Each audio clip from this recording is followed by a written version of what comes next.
Minister, the Controller and Auditor General recently revealed that the cost of modular homes for Ukrainians has more than doubled from 200,000 to 436,000 or thereabouts, with significant delays in some cases. So what exactly went wrong there with the modular home system? Would you have any idea? Yeah, well, firstly, look, my department and our department was involved in relation to the identification of the sites, so we didn't build the programme out. I would say, in fairness to OPW as well, they were responding to a very immediate issue. 570 homes, I believe, were provided under the modular homes for the Ukrainians. I've seen the CNAG report. It obviously frustrates people. It frustrates me when you see a doubling in. You see the doubling in the cost effectively in their delivery. Shouldn't be forgotten, though, as well, is that we have about 2,000, I think 2,300, 2,400 people are accommodated in these homes. They have a 60-year lifespan as well.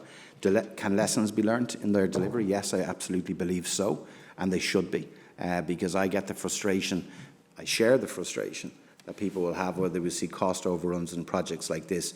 The Department of Housing, Local Government and Heritage and ourselves as ministers assisted in the identification of sites. None of those sites, by the way, were housing for all sites. There were additional sites above and beyond. Some may have been more difficult from topography of sites and that, so there might have been some difficulties that the OPW would have encountered on the build programme. But I think certainly unquestionably, I would imagine the OPW will take the CNAG's report very seriously, as every government department does.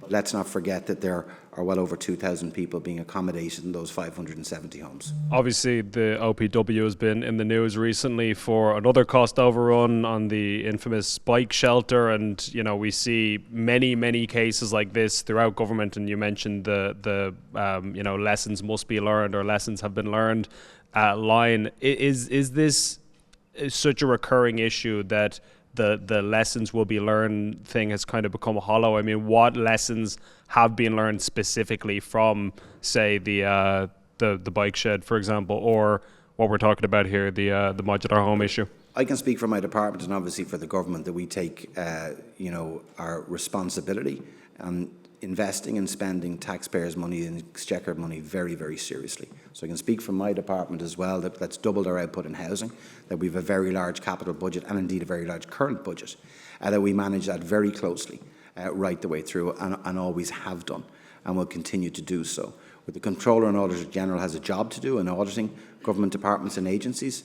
I was Vice Chair of the Public Accounts Committee for 5 years. I sat on the other side of the table and would have interrogated and questioned government officials and various department officials in that regard. And lessons are learned. And I've given one example earlier on, Ben, of many, I can tell you. Shangana Castle being the largest direct delivery site by the LDA that's on budget and ahead of time in its delivery. And that's what we endeavour to do in the Department of Housing, to get value for money for our taxpayers, to increase the housing output that's there. And obviously the Office of Public Works will respond to the Controller and Auditor General's report. And I would imagine the Public Accounts Committee, I listened to the Chairperson of the Public Accounts Committee this morning on radio as well, talking about the possibility of them, rightly so, questioning the OPW in relation to that. But I think to be fair as well, that was an emergency response too. I think they deserve an opportunity to answer the questions that will be put to them. The best place for that to be done is in the Joint Oireachtas Committee, or the Public Accounts Committee, or the JOC on Finance. I might ask. Sure, yeah, no problem.